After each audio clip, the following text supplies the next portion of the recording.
네, 오늘 공동 추도의 날을 맞이해서 하나님의 말씀을 잠시 생각해 보도록 하겠습니다. 오늘 생각할 하나님의 말씀은 조금 아까 예배 시간에 예배 시작에 우리가 함께 교독하여 읽었던 히브리서 11장 1절부터 4절까지 있는 말씀입니다. 다시 한번 제가 천천히 읽겠습니다.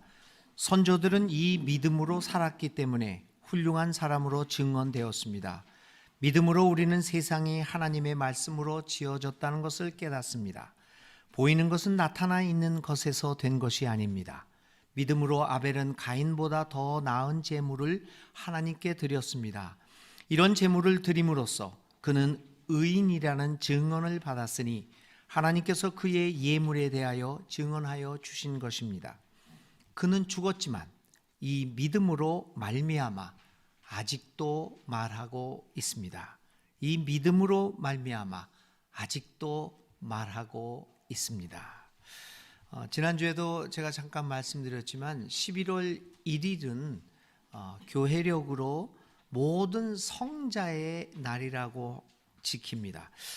가톨릭 교회는 성자로 추앙받는 사람들을 365일 매일매일 기념하고 그들의 신앙에 대한 기억을 떠올리곤 합니다.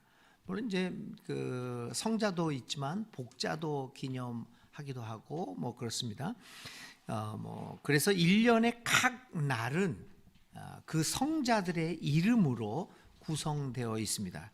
예를 들면 11월 5일 어제는 우리가 잘 알지도 못하는 이름들이죠. 뭐 갈라시온, 도미나토르, 뭐 이런 사람들, 레토, 뭐 이런 사람들을 성자들이 11월 5일입니다. 보통 한 10명 정도가 그 각 날의 이름들이 속해 있습니다.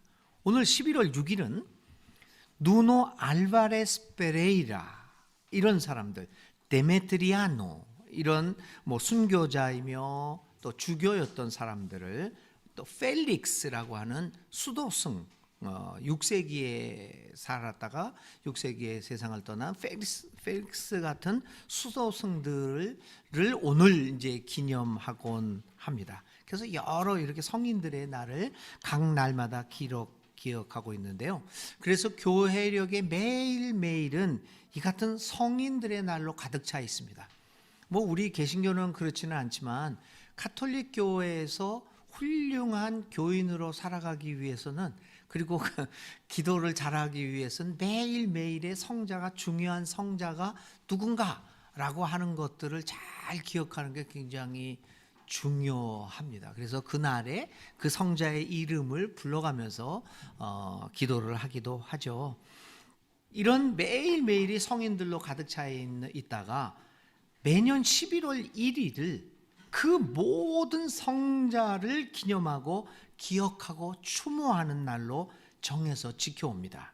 그것이 오늘 우리가 기념하는 11월 1일 모든 성자의 날이기도 합니다. 지난주에도 말씀드린 것처럼 우리 루터의 종교개혁이 일어났을 때는 처음에는 이 모든 성자의 날을 거부했습니다. 그러다가 만인 제사장설이라는 것이 종교개혁의 가장 중요한 교리가 되면서 우리 모두가 성자다, 우리 모두가 성도다, 거룩한 사람들이다 라고 하는 개념 속에서 모든 성자보다는 모든 성도의 날, 거룩한 사람들의 날로 이 개신교회도 기념하기 시작했습니다. 그런데 사실은 전통적인 우리 한국의 개신교에서 이 모든 성도의 날, 모든 성자의 날을 기억하고 기념하는 교회는 저는 못 봤습니다. 근데 세길교회에 오면서 세길교회에서 매년 요 날을 꼭 11월 1일을 기념하는 건 아닐지라도 요 시기에 이 공동 추모의 날로 예배를 드리는 것을 보면서 저는 참 굉장히 놀라움을 경험을 했습니다. 어떻게 교회에서 이러한 공동체 추모 예배를 드릴까? 그것도 주일날. 굉장히 신선한 충격으로 다가왔고 그런 교회 전통들이 이런 식으로 살아나고 있구나라고 하는 그런 커다란 그 감명을 받기도 했습니다. 그런데 여러분, 교회가 이런 날을 만들고 개혁교회에서도 이 성도들을 기억하는 이유는 무엇일까요? 한마디로 말하면 신앙의 선열들이 보여준 신앙의 모습을 본받고자 하는 것입니다. 그리고 그 위대한 신앙에 있어서 우리보다 앞서갔던 분들이 그 신앙의 여정에서, 그 삶의 여정에서 우리에게 들려주는 메시지를 듣고자 하는 것이 공동 추모 예배의 목적일 것입니다.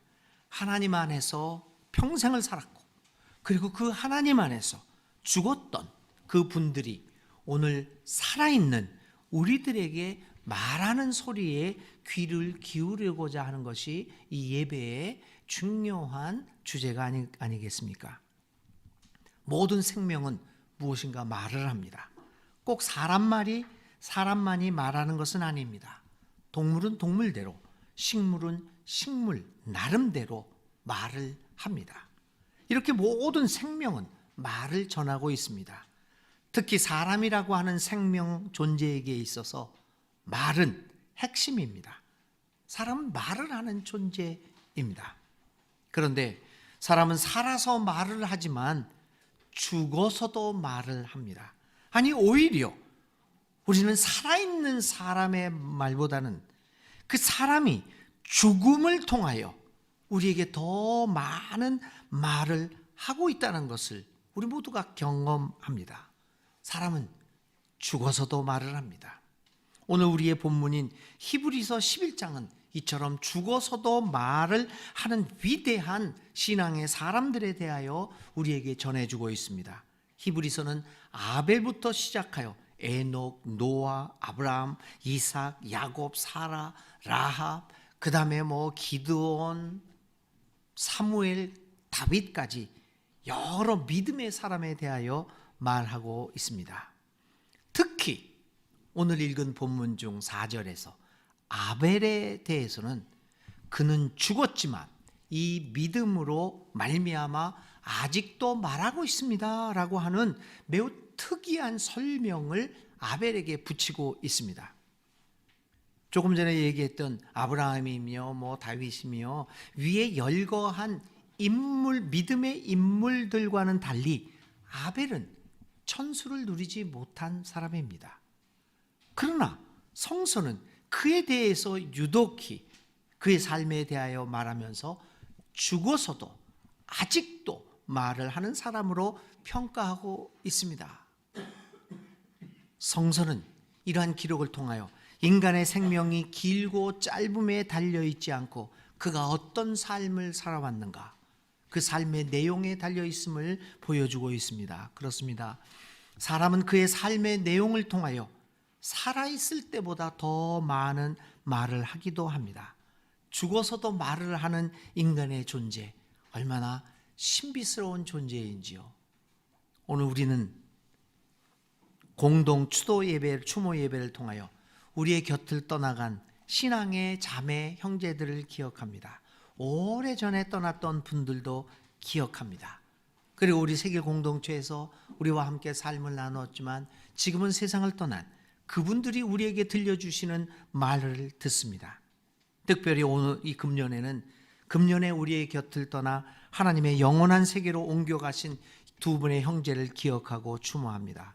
고 최연섭 형제와 고 박민병 형제입니다. 두 분이 남겨주신 우리 김혜연 자매님과 이주양 자매님을 통해서 그분의 두 분의 삶을 이렇게 우리가 한번 다시 되새김질을 해 보았는데요. 이 두 분이 남겨주신 삶의 모습을 돌아보았습니다. 그분들의 사랑과 헌신을 기억합니다.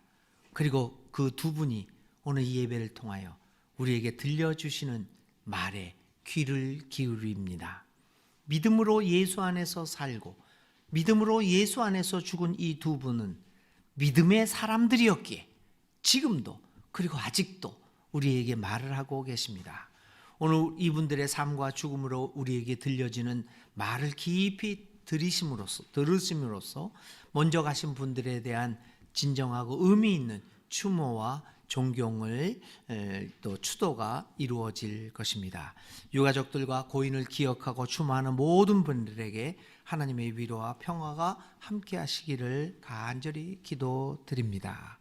이제 한 1분간 이 두 분을 기억하며 또 오래전에 우리의 곁을 떠나간 사랑하는 세계 공동체의 형제 자매 형제 분들을 기억하면서 하나님께 추모의 기도를 드리겠습니다.